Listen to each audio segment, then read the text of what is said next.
And you're working on a memoir as well. Yes. How is that different from writing fiction? How are you finding that? It's proving to be extremely difficult because I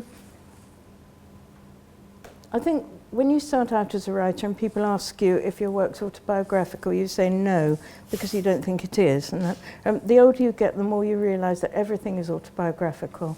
So I've in fact taken lots of, not characters specifically, but things, and fictionalised them or places. So I've actually used quite a lot of my material is absorbed into the fiction. So I don't want to rewrite myself. So it is extremely difficult.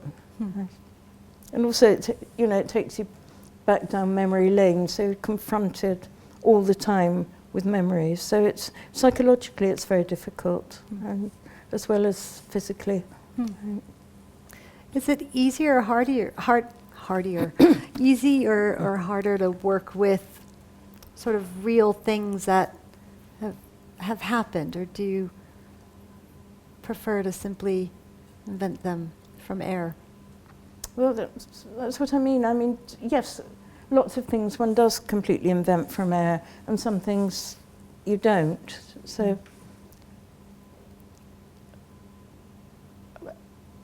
I don't know. It's both harder and easier. I mean, but you tend to get lost in memories and thinking about things. And I'm not one of these writers who believes that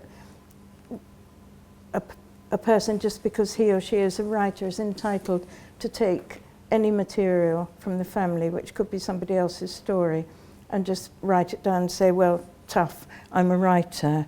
You know, a lot of writers have this attitude, and there's that famous quotation about when a writer is born into a family, it's the end of that family. So, but I've heard Colm Tóibín defending that recently, and all sorts of people, they just say, well, tough.